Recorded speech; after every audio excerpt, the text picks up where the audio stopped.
이야기하는 어떤 개항이다라고 하는 부분부터 선생님이 다시 좀 언급을 해보고자 합니다. 지난번에도 계속 강조를 했지만 개항 이후에 정부 주도의 개화 정책이 추진이 됐잖아요. 그죠? 그리고 개화 정책의 추진 과정 속에 서로 간의 입장의 차이가 좀 있어가지고요. 그죠? 온건개화파와 그죠? 그 다음에 급진개화파로 조금 구분이 됩니다. 그죠? 그리고 급진개화파가 일으킨 사건이 바로 갑신정변이다. 이렇게 이야기를 했고요. 그죠? 그리고 온건개화파, 그죠? 그리고 이 개화 정책에 반대했던 여러 가지 사건들이 좀 있었고요. 대표적으로 바로 위정척사운동이다라고 하는 보수적 유생층들의 움직임이 대표적이고요. 그 다음에 하층민들 사이에서 일어났다라고 할 수 있는 바로 이모군란이다라고 하는 사건이죠. 이모군란이다라고 하는 사건 여러분들 조금 같이 보시면 될 것 같아요. 자, 그리고 나서 온건개화파를 중심으로 해서 즉 하층민들 사이에서 어떻게 보면 다 과거의 어떤 그 탐관오리들의 수탈 이런 것들이 좀 굉장히 문제가 돼가지고요. 동학농민운동이 일어나요.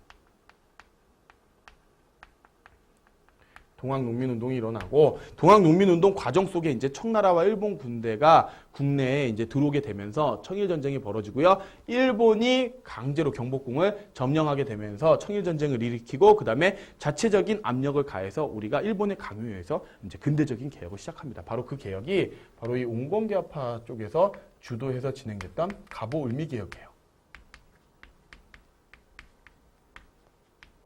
갑오을미개혁이다라고 하는 것이고요. 갑오을미개혁 때 어떻게 보면 을미개혁 직전에 이제 을미사변이다라고 하는 사건이 일어나고요. 그때 이제 신변의 위협을 느꼈던 아관 그 고종이 러시아 공사관으로 피신하게 되는 아관 파천이라는 사건, 그리고 그 이후에 이제 대한 제국을 건립하면서 제국을 선포하게 되잖아요. 자, 그때 아관 파천 시기 때 갑신정변을 일으켰던 주도 세력들, 바로 주도 세력 중에 서재필이다라고 하는 인물이 국내로 들어와서 바로 독립협회를 설립하고 독립협회 활동을 전개한다라는 거죠. 물론 그 전에 2차 갑오개혁 당시에 박영효다라고 하는 친일파 인물이 이제 들어와서 개혁을 전개하는 과정 속에 갑신정변과 관련된 어떤 정변의 주도 인물들의 어떤 영모죄가 다 풀리게 되는 거예요. 그래서 나중에 서재필이가 이제 국내에 들어오게 됐다라고 하는 거죠. 바로 이 독립협회의 활동을 일정 부분 계승해서요. 독립협회 활동을 일정 부분 계승해서 바로 국권 피탈 과정 속에서 등장했던 운동이 바로 애국개몽운동이다.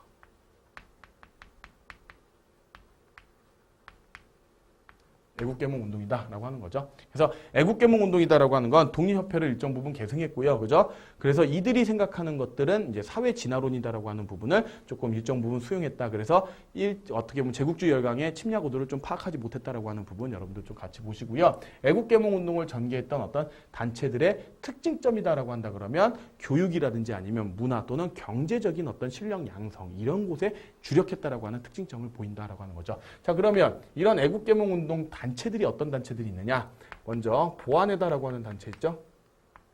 보안회다라고 하는 단체가 일제의 황무지 개간운동, 러일전쟁 기간 동안에 했던 황무지 개간운동에 대한 반대운동을 했어요.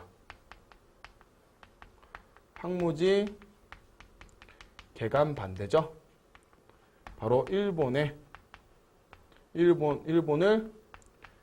저지했다라고 볼 수 있죠. 보안회가 이런 활동들을 했다. 자, 그리고 헌정연구회가 있어요. 이 헌정연구회다라고 하는 건 독립협회를 계승한 단체예요. 그죠? 그래서 독립협회 인사들이 많이 참여를 했고요. 그러다 보니까 이제 의회 설립을 강조합니다. 의회 설립을 강조하고 입헌군주제에 입각한 어떤 체제를 이야기합니다. 자, 그리고 결국 을사조약의 반대운동을 하다가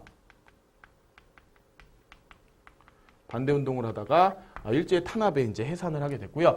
헌정연구회가 해산되고 그걸 계승해서 헌정연구회를 계승해서 만든 게 바로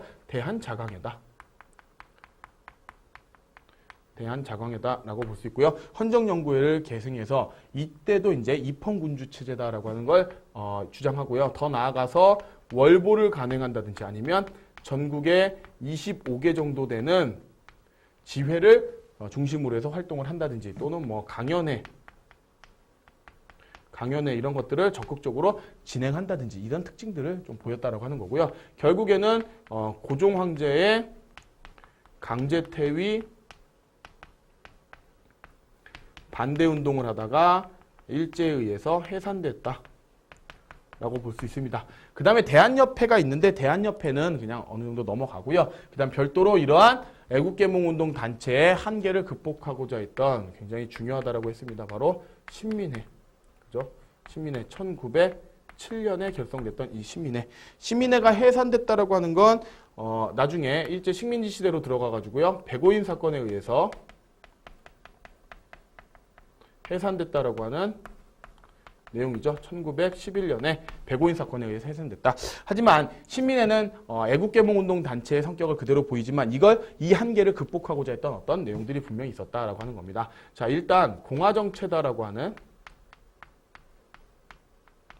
새로운 어떤 근대 국가의 수립을 목표로 했고요. 그 다음에 비밀결사의 형태로 구성이 되었다라고 하는 거죠. 자, 그 다음에 교육과 또는 뭐 문화 부분에 있어서 또 경제 부분에 있어서 발전을 이룩하고자 다양한 노력들을 했습니다. 그래서 학교죠. 대성학교, 그 다음에 오산학교 등의 학교를 각각 평양과 정주 지역에 설립을 하게 되고요. 그 다음에 태극서관이다라고 하는 출판사 또는 도자기 회사, 자기회사 등을 중심으로 해서 경제와 관련된 민족 경제의 어떤 육성 이런 것들을 신경 썼다라고 하는 거죠.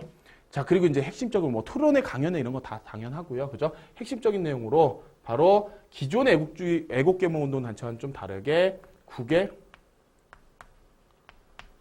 독립운동 기지를 건설하려고 노력했다라고 하는 거죠. 바로 어디? 남만주 지역의 삼원보다라고 하는 곳입니다. 이 부분을 여러분들이 조금 중점적으로 좀 보시면 될 것 같네요. 이 부분이 바로 다른 애국개몽운동 단체와는 좀 다르다라는 거죠. 그래서 애국개몽운동이 사회 진화론을 받아들이면서 열강의 이권 침탈을 정확하게 이해하지 못했다라고 하는 부분하고요. 그 다음에 어떻게 보면 교육이나 아니면 경제적인 부분의 실력 양성에만 치중했다라고 하는 한계점을 극복하고자 했고 그걸 극복한 단체가 바로 신민회다라고 하는 거 여러분 알아주시면 될 것 같아요.